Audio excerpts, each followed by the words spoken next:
Friend, welcome to Roy combine centre. আজকের ভিডিওতে আমরা যোগফল সংক্রান্ত কিছু ট্রিক শিখব। যেমন প্রথম প্রশ্নটি আছে প্রথম এনতম সংখ্যার যোগফল। এর সূত্রটি হচ্ছে গিয়ে n ইন্টু n প্লাস 1 ভাগ 2।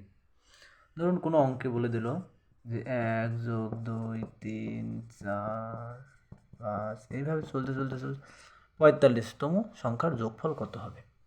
এভাবে চলছে অবিরত 45তম সংখ্যার যোগফল কত হবে। তাহলে এই ধরনের অঙ্কের সূত্র কি? n ইন্টু n প্লাস 1 ভাগ 2। তাহলে এখানে 45তম সংখ্যা n, তাহলে একই রকম করব। n এর মান 45 ইন্টু 45 যোগ 1 ভাগ 2। 45 ইন্টু 46 ভাগ 2 23। তাহলে অ্যান্সার কি হবে 45 ইন্টু 23। 45 ইন্টু 23, 3 45 135, 35 90, 1035, 1035।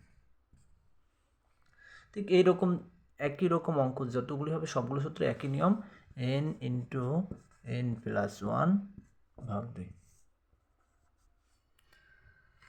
আবার ধরুন একই রকমের অঙ্ক বলে দিল যে 11 জন প্লেয়ার 11 জনের সাথে যদি হ্যান্ডশেক করে তো টোটাল কতগুলো হ্যান্ডশেক হবে। তার ক্ষেত্রে কী নিয়ম? তার ক্ষেত্রে সূত্রটা প্রায় একই রকম কিন্তু একটু চেঞ্জ। 11 জন প্লেয়ার যাতে হ্যান্ডশেক করে তো কতগুলো হ্যান্ডশেক হবে। তার সূত্র হচ্ছে কি n ইন্টু n প্লাস বলছিলাম আগেরটাই আমরা, এটা হবে minus n into n minus 1 ভাগ 2। তাহলে কী বলছে 11 জন প্লেয়ার, তাহলে n এর মান হচ্ছে 11, তাহলে 11 ইন্টু 11 মাইনাস 1 ভাগ 2,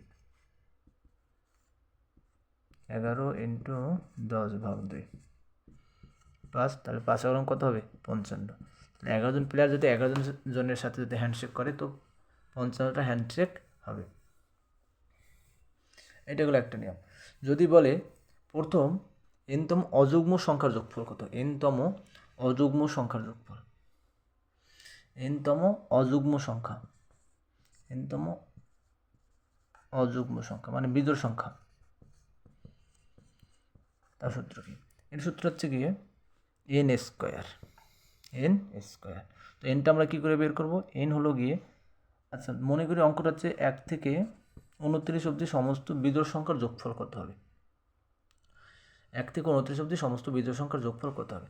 তাহলে আমাদের দেখতে হবে n এর মান বের করার সূত্র হচ্ছে শেষ অযুগ্ম সংখ্যা, শেষ অযুগ্ম সংখ্যা, শেষ অযুগ্ম সংখ্যা যোগ 1 ভাগ 2। তাহলে এখানে শেষ অযুগ্ম সংখ্যা তো 29, 29 যোগ 1 ভাগ 2, 30 ভাগ 2 সমান হচ্ছে 15।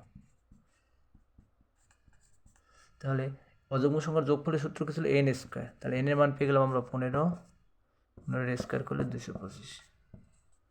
তার মানে 1 থেকে 29 অবধি সমস্ত বিজোড় সংখ্যার যোগফল হচ্ছে 225।